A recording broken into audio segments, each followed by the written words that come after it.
राधे राधे दोस्तों, जय श्री कृष्णा। कान्हा जी की कृपा हम सब पर बनी रहे, इन्हीं शुभकामनाओं के साथ आज की वीडियो को शुरू करते हैं। दोस्तों, आप सबका हमारे YouTube चैनल भक्ति में आस्था पर हार्दिक स्वागत है। आज की इस वीडियो में हम आपको श्री शिव महापुराण की रुद्र संहिता के सती खंड का तीसरा और चौथा अध्याय पढ़कर सुनाएंगे। आप सबसे रिक्वेस्ट है कि वीडियो को पूरा और ध्यान से सुनिएगा। चलिए वीडियो को शुरू करते हैं। संध्या की तपस्या।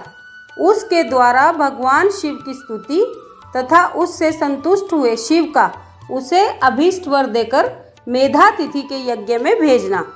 ब्रह्मा जी कहते हैं, मेरे पुत्रों में श्रेष्ठ महाप्राज्ञ नारद तपस्या के नियम का उपदेश दे।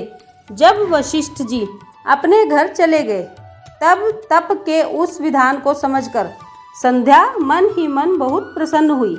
फिर तो वह सा आनंद मन से तपस्विनी के योग्य वेश बनाकर बृहलोहित सरोवर के तट पर ही तपस्या करने लगी। वशिष्ठ जी ने तपस्या के लिए जिस मंत्र को साधन बताया था, उसी से उत्तम भक्ति भाव के साथ वह भगवान शंकर की आराधना करने लगी।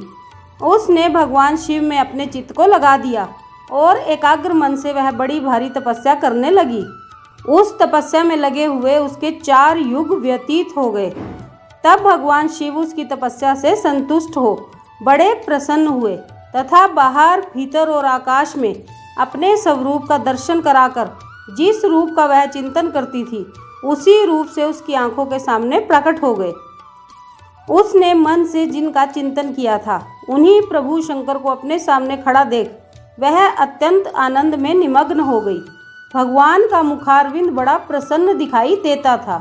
उनके स्वरूप से शांति बरस रही थी। वह सहसा भयभीत हो सोचने लगी कि मैं भगवान हर से क्या कहूँ, किस तरह इनकी स्तुति करूँ। इसी चिंता में पड़कर उसने अपने दोनों नेत्र बंद कर लिए। नेत्र बंद कर लेने पर भगवान शिव ने उसके हृदय में प्रवेश करके उसे दिव्य ज्ञान दिया, दिव्य वाणी और दिव्य दृष्टि प्रदान की।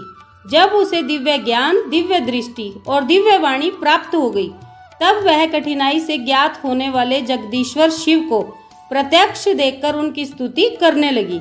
संध्या बोली, जो निराकार और परम ज्ञान गम्य है, जो न तो स्थूल हैं, न सूक्ष्म हैं और न उच्च ही हैं, तथा जिनके स्वरूप का योगी जन अपने हृदय के भीतर चिंतन करते हैं, उन्हीं लोक सत्रष्टा आप भगवान शिव को मेरा नमस्कार है।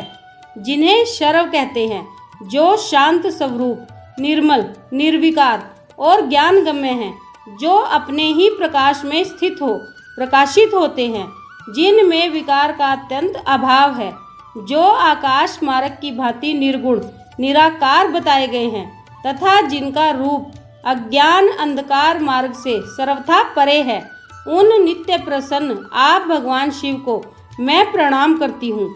जिनका रूप एक अद्वितीय शुद्ध, बिना माया के प्रकाशमान, सच्चिदानंदमय, सहज निर्विकार, नित्यानंदमय, सत्य, ऐश्वर्य से युक्त, प्रसन्न तथा लक्ष्मी को देने वाला है, उन आप भगवान शिव को मेरा नमस्कार है।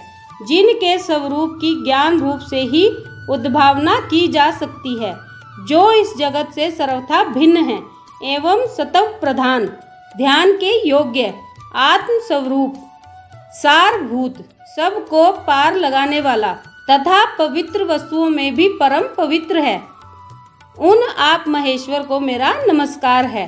आपका जो स्वरूप शुद्ध, मनोहर, रत्नमय, आभूषणों से विभूषित तथा स्वच्छ कर्पूर के समान गौर वर्ण है, जिसने अपने हाथों में वर, अभय, शूल और मुंड धारण कर रखा है, उस दिव्य, चिन्मय, सगुण, साकार विग्रह से सुशोभित आप योग युक्त भगवान शिव को मेरा नमस्कार है।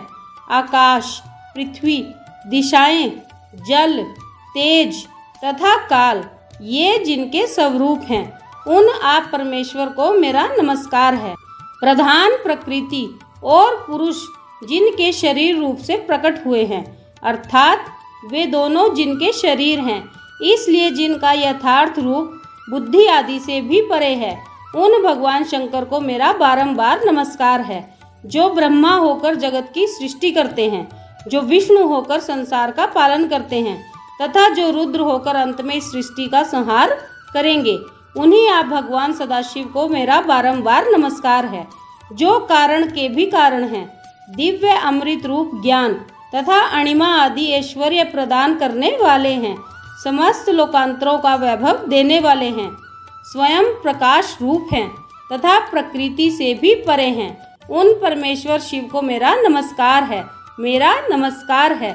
यह जगत जिनसे भिन्न नहीं कहा जाता, जिनके चरणों से पृथ्वी तथा अन्यान्य अंगों से संपूर्ण दिशाएं, सूर्य, चंद्रमा, कामदेव एवं अन्य देवता प्रकट हुए हैं और जिनकी नाभि से अंतरिक्ष का आविर्भाव हुआ है, उन्हीं आप भगवान शंभु को मेरा नमस्कार है।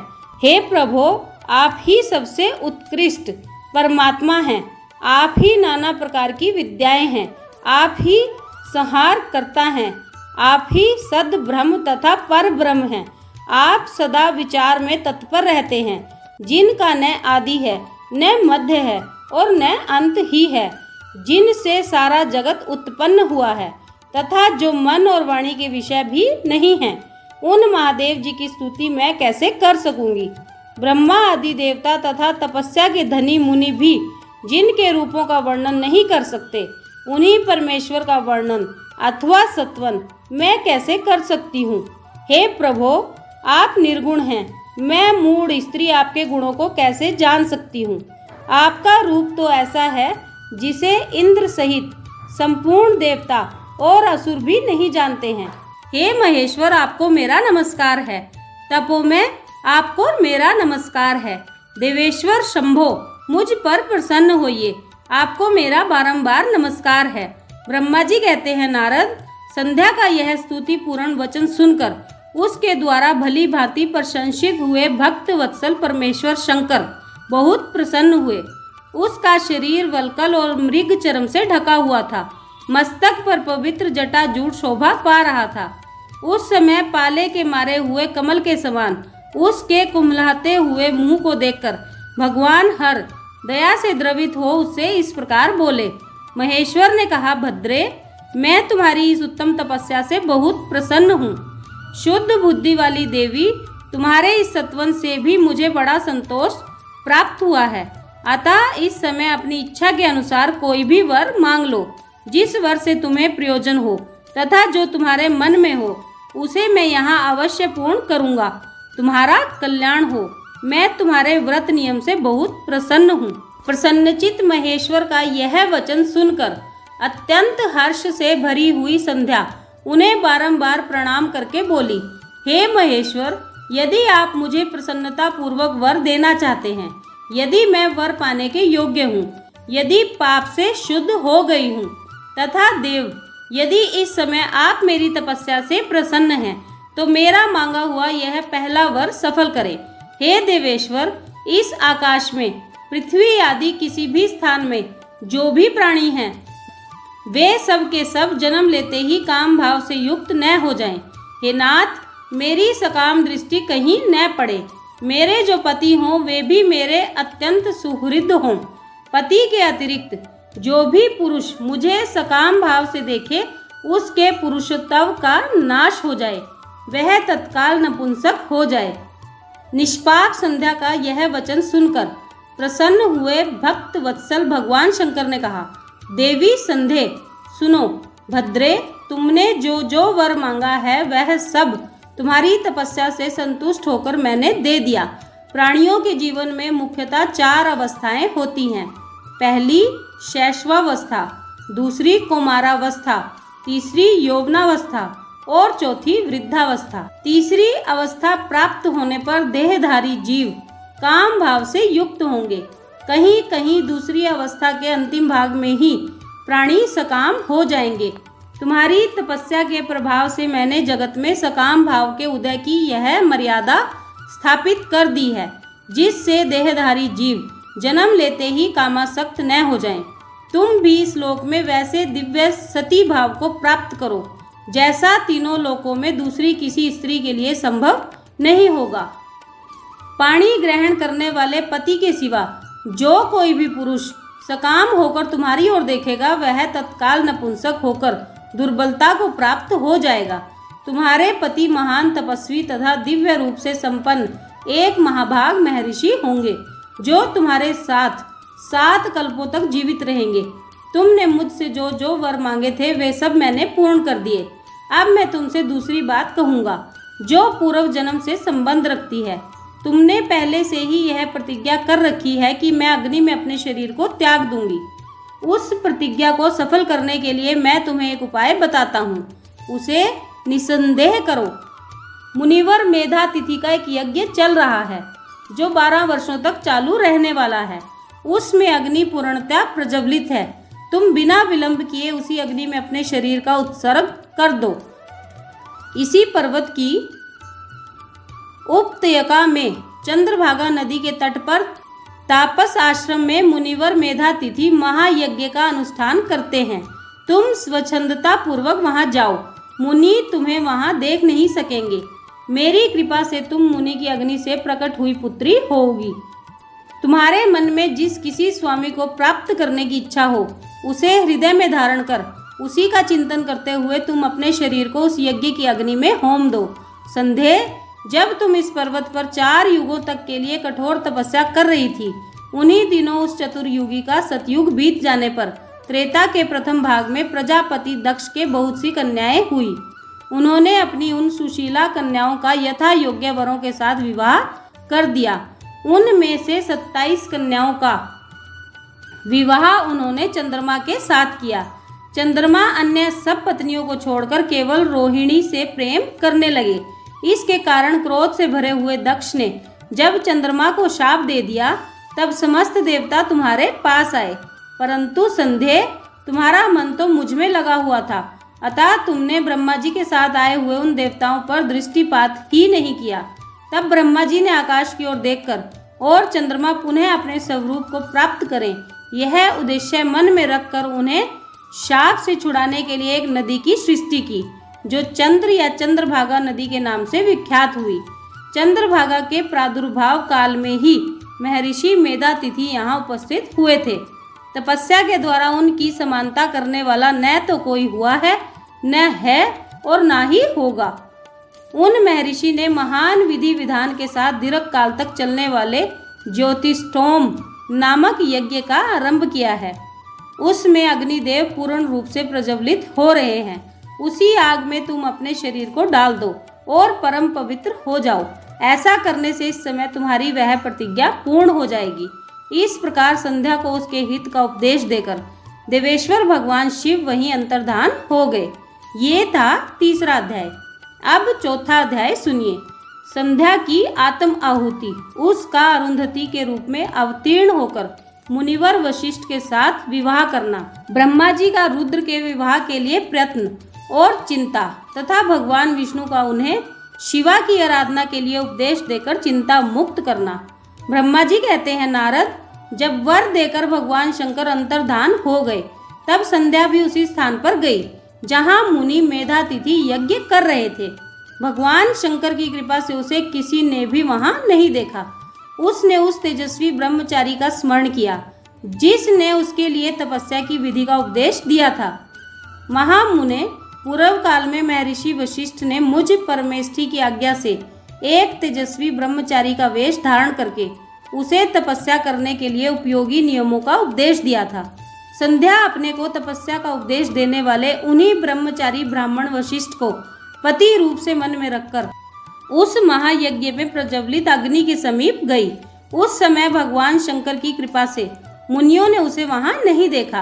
ब्रह्मा जी की वह पुत्री बड़े हर्ष के साथ उस अग्नि में प्रविष्ट हो गई। उसका यज्ञ भाग शरीर तत्काल दग्ध हो गया। उस पुरोडाश की अलक्षित गंध सब ओर फैल गई। अग्नि ने भगवान शंकर की आज्ञा से उसके सुवर्ण जैसे शरीर को जलाकर शुद्ध करके पुनः सूर्य मंडल में पहुंचा दिया। तब सूर्य ने पितरों और देवताओं की तृप्ति के लिए उसे 2 भागों में विभक्त करके अपने रथ में स्थापित कर दिया। मुनीश्वर, उसके शरीर का ऊपरी भाग प्रातः संध्या हुआ, जो दिन और रात के बीच में पड़ने वाली आदि संध्या है, तथा उसके शरीर का शेष भाग साय संध्या हुआ। जो दिन और रात के मध्य में होने वाली अंतिम संध्या है।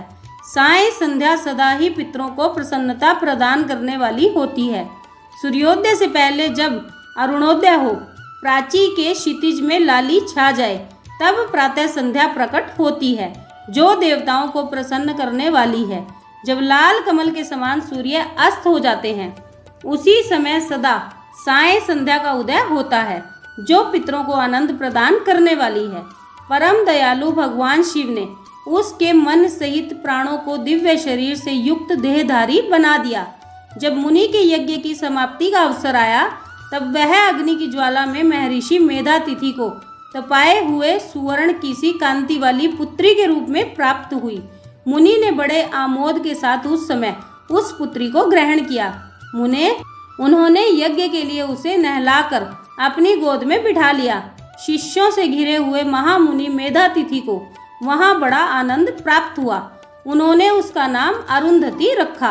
वह किसी भी कारण से धर्म का अवरोध नहीं करती थी, अतः उसी गुण के कारण उसने स्वयं यह त्रिभुवन विख्यात नाम प्राप्त किया। देवऋषि यज्ञ को समाप्त करके कृत्य हो वे मुनि पुत्री की प्राप्ति होने से बहुत प्रसन्न थे और अपने शिष्यों के साथ आश्रम में रहकर सदा उसी का लालन पालन करते थे। देवी अरुंधति चंद्रभागा नदी के तट पर तापसारण्य के भीतर मुनिवर मेधातिथि के उस आश्रम में धीरे धीरे बड़ी होने लगी। जब वह विवाह के योग्य हो गई, तब मैंने, विष्णु तथा महेश्वर ने मिलकर मुझ ब्रह्मा के पुत्र वशिष्ठ के साथ उसका विवाह करा दिया। ब्रह्मा, विष्णु तथा महेश के हाथों से निकले हुए जल से क्षिप्रा आदि 7 परम पवित्र नदियां उत्पन्न हुई। मुने, मेधातिथि की पुत्री महासाध्वी अरुंधति समस्त पतिव्रताओं में श्रेष्ठ थी। वह महर्षि वशिष्ठ को पति रूप में पाकर उनके साथ बड़ी शोभा पाने लगी। उससे शक्ति आदि शुभ एवं श्रेष्ठ पुत्र उत्पन्न हुए। मुनि श्रेष्ठ वह प्रियतम पति वशिष्ठ को पाकर विशेष शोभा पाने लगी। मुनि शिरोमणे, इस प्रकार मैंने तुम्हारे समक्ष संध्या के पवित्र चरित्र का वर्णन किया है, जो समस्त कामनाओं के फलों को देने वाला, परम पावन और दिव्य है। जो स्त्री या शुभ व्रत का आचरण करने वाला पुरुष इस प्रसंग को सुनता है, वह संपूर्ण कामनाओं को प्राप्त कर लेता है। इसमें अन्यथा विचार करने की आवश्यकता नहीं है। प्रजापति ब्रह्मा जी की यह बात सुनकर नारद जी का मन प्रसन्न हो गया और वे इस प्रकार बोले। नारद जी ने कहा, ब्राह्मण, आपने अरुंधति की तथा पूर्व जन्म में उसकी स्वरूप भूता संध्या की बड़ी उत्तम दिव्य कथा मुझे सुनाई है, जो शिव भक्ति की वृद्धि करने वाली है। धर्मज्ञ, अब आप भगवान शिव के उस परम पवित्र चरित्र का वर्णन कीजिए, जो दूसरों के पापों का विनाश करने वाला, उत्तम एवं मंगलदायक है। जब कामदेव रति से विवाह करके हर्ष पूर्वक चला गया, दक्ष आदि अन्य मुनि भी जब अपने अपने स्थान को पधारे और जब संध्या तपस्या करने के लिए चली गई, उसके बाद वहाँ क्या हुआ? ब्रह्मा जी ने कहा, विप्रवर नारद, तुम धन्य हो, भगवान शिव के सेवक हो। अतः शिव की लीला से युक्त जो उनका शुभ चरित्र है, उसे भक्ति पूर्वक सुनो। तात, पूर्व काल में मैं एक बार जब मोह में पड़ गया और भगवान शंकर ने मेरा उपहास किया, तब मुझे बड़ा क्षोभ हुआ था। वस्तुतः शिव की माया ने मुझे मोह लिया था, इसलिए मैं भगवान शिव के प्रति ईर्ष्या करने लगा था। किस प्रकार, सो मैं तुम्हें बताता हूँ, उसे ध्यान पूर्वक सुनो। मैं उस स्थान पर गया जहाँ दक्ष राज मुनि उपस्थित थे, वहीं रति के साथ कामदेव भी था। नारद, उस समय मैंने बड़ी प्रसन्नता के साथ दक्ष तथा दूसरे पुत्रों को संबोधित करके वार्तालाप आरंभ किया। उस वार्तालाप के समय मैं शिव की माया से पूर्णतः मोहित था।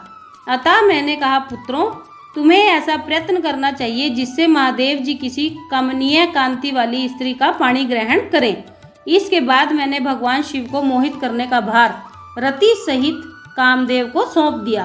कामदेव ने मेरी आज्ञा मानकर कहा, प्रभो, सुंदर स्त्री ही मेरा अस्त्र है, अतः शिव जी को मोहित करने के लिए किसी नारी की सृष्टि कीजिए। यह सुनकर मैं चिंता में पड़ गया और लंबी सांस खींचने लगा। मेरे उस निश्वास से राशि राशि पुष्पों से विभूषित वसंत का प्रादुर्भाव हुआ।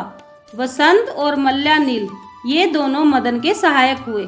इनके साथ जाकर कामदेव ने वामदेव को मोहने की बारंबार चेष्टा की, परंतु उसे सफलता नहीं मिली। जब वह निराश होकर लौट आया तब उसकी बात सुनकर मुझे बड़ा दुख हुआ। उस समय मेरे मुख से जो निश्वास वायु चली उससे मारगणों की उत्पत्ति हुई। उन्हें मदन की सहायता के लिए आदेश देकर मैंने पुनः उन सबको शिव जी के पास भेजा, परंतु महान प्रयत्न करने पर भी वे भगवान शिव को मोह में न डाल सके। काम सपरिवार लौट आए और मुझे प्रणाम करके अपने स्थान को चले गए। उसके चले जाने पर मैं मन ही मन सोचने लगा कि निर्विकार तथा मन को वश में रखने वाले योग परायण भगवान शंकर किसी स्त्री को अपनी सहधर्मिणी बनाना कैसे स्वीकार करेंगे। यही सोचते सोचते मैंने भक्ति भाव से उन भगवान श्री हरि का स्मरण किया, जो साक्षात शिव स्वरूप तथा मेरे शरीर के जन्मदाता हैं। मैंने दीन वचनों से युक्त शुभ स्तोत्रों द्वारा उनकी स्तुति की। उस स्तुति को सुनकर भगवान शीघ्र ही मेरे सामने प्रकट हो गए। उनकी 4 भुजाएं शोभा पाती थी, नेत्र प्रफुल्ल कमल के समान सुंदर थे। उन्होंने हाथों में शंख, चक्र, गदा और पद्म ले रखे थे। उनके श्याम शरीर पर पीतांबर की बड़ी शोभा हो रही थी। वे भगवान श्री हरि भक्त प्रिय हैं, अपने भक्त उन्हें बहुत प्यारे हैं। सबके उत्तम शरण दाता उन श्री हरि को उस रूप में देखकर मेरे नेत्रों से प्रेम अश्रुओं की धारा बह चली और मैं गद गद कंठ से बारंबार उनकी स्तुति करने लगा। मेरे उस स्तोत्र को सुनकर अपने भक्तों के दुख दूर करने वाले भगवान विष्णु बहुत प्रसन्न हुए और शरण में आए हुए मुझ ब्रह्मा से बोले, महाप्राग विधाता लोक सत्रष्टा ब्राह्मण, तुम धन्य हो। बताओ तुमने किस लिए आज मेरा स्मरण किया है और किस निमित्त से यह स्तुति की जा रही है। तुम पर कौन सा महान दुख आ पड़ा है, उसे मेरे सामने इस समय कहो। मैं वह सारा दुख तुम्हारा मिटा दूंगा। इस विषय में कोई संदेह या अन्यथा विचार नहीं करना चाहिए। तब ब्रह्मा जी ने सारा प्रसंग सुनाकर कहा, केशव, यदि भगवान शिव किसी तरह पत्नी को ग्रहण कर लें तो मैं सुखी हो जाऊंगा। मेरे अंतःकरण का सारा दुख दूर हो जाएगा। इसी के लिए मैं आपकी शरण में आया हूँ। मेरी यह बात सुनकर भगवान मधुसूदन हंस पड़े और मुझ लोक सत्रष्टा ब्रह्मा का हर्ष बढ़ाते हुए मुझसे शीघ्र ही यूं बोले, विधाता तुम मेरा वचन सुनो। यह तुम्हारे भ्रम का निवारण करने वाला है। मेरा वचन ही वेद शास्त्र आदि का वास्तविक सिद्धांत है। शिव ही सबके पालक और संहारक हैं। वे ही परात्पर हैं, पर ब्रह्म, परेश, निर्गुण, नित्य, अनिर्देश्य, निर्विकार, अद्वितीय, अच्युत, अनंत, सबका अंत करने वाले स्वामी और सर्वव्यापी परमात्मा एवं परमेश्वर हैं। सृष्टि पालन और संहार के कर्ता, तीनों गुणों को आश्रय देने वाले, व्यापक, ब्रह्मा, विष्णु और महेश नामों से प्रसिद्ध, रजोगुण, सतवगुण तथा तमोगुण से परे, माया से ही भेद युक्त प्रतीत होने वाले, निरीह, माया रहित, माया के स्वामी या प्रेरक, चतुर, सगुण, स्वतंत्र, आत्म आनंद स्वरूप, निर्विकल्प, आत्माराम, निर्द्वंद, भक्त परवश, सुंदर विग्रह से सुशोभित योगी, नित्य योग परायण, योग मार्गदर्शक, गर्भहारी, लोकेश्वर तथा सदा दीन वत्सल हैं। तुम उन्हीं की शरण में जाओ। सर्वात्मना शंभु का भजन करो। इससे संतुष्ट होकर वे तुम्हारा कल्याण अवश्य करेंगे। ब्राह्मण, यदि तुम्हारे मन में यह विचार हो कि शंकर पत्नी का पाणी ग्रहण करें, तो शिवा को प्रसन्न करने के उद्देश्य से शिव का स्मरण करते हुए उत्तम तपस्या करो।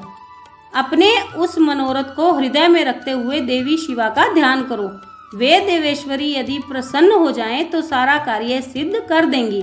यदि शिवा सगुण रूप से अवतार ग्रहण करके लोक में किसी की पुत्री हो मानव शरीर ग्रहण करें तो वे निश्चय ही महादेव जी की पत्नी हो सकती हैं।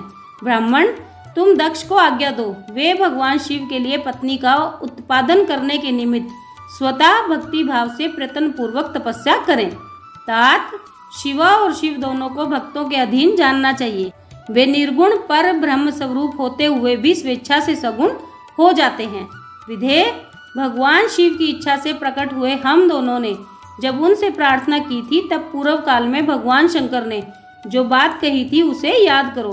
ब्राह्मण, अपनी शक्ति से सुंदर लीला विहार करने वाले निर्गुण शिव ने स्वेच्छा से सगुण होकर मुझको और तुमको प्रकट करने के पश्चात तुम्हें तो सृष्टि कार्य करने का आदेश दिया और उमा सहित उन अविनाशी सृष्टिकर्ता प्रभु ने मुझे उस सृष्टि के पालन का कार्य सौंपा।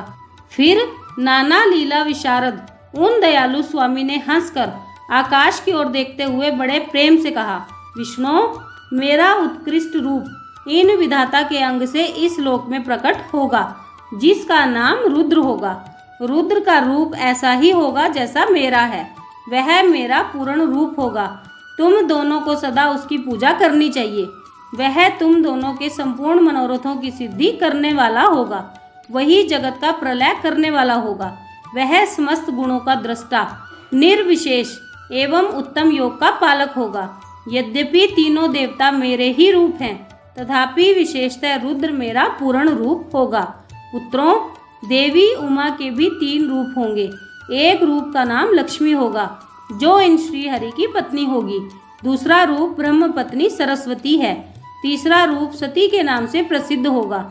सती उमा का पूर्ण रूप होंगी। वे ही भावी रुद्र की पत्नी होंगी। ऐसा कहकर भगवान महेश्वर हम पर कृपा करने के पश्चात वहां से अंतर्धान हो गए और हम दोनों सुखपूर्वक अपने अपने कार्य में लग गए। ब्राह्मण, समय पाकर मैं और तुम दोनों सपत्नीक हो गए और साक्षात भगवान शंकर रुद्र नाम से अवतीर्ण हुए। वे इस समय कैलाश पर्वत पर निवास करते हैं। ब्रजेश्वर, अब शिवा भी सती नाम से अवतीर्ण होने वाली हैं, अतः तुम्हें उनके उत्पादन के लिए ही यत्न करना चाहिए। ऐसा कहकर मुझ पर बड़ी भारी दया करके भगवान विष्णु अंतर्धान हो गए और मुझे उनकी बातें सुनकर बड़ा आनंद प्राप्त हुआ। ये था 4था अध्याय। तो दोस्तों, ये था श्री शिव महापुराण की रुद्र संहिता के सती खंड का 3रा और 4था अध्याय, जो हमने आपको पढ़कर सुनाया। आप सबने वीडियो को ध्यान से सुना, इसके लिए आपका धन्यवाद।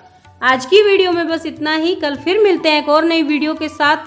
तब तक स्वस्थ रहिए, मस्त रहिए, अपना और अपनों का ख्याल रखते रहिए और बाबा भोलेनाथ के श्री चरणों से जुड़े रहिए।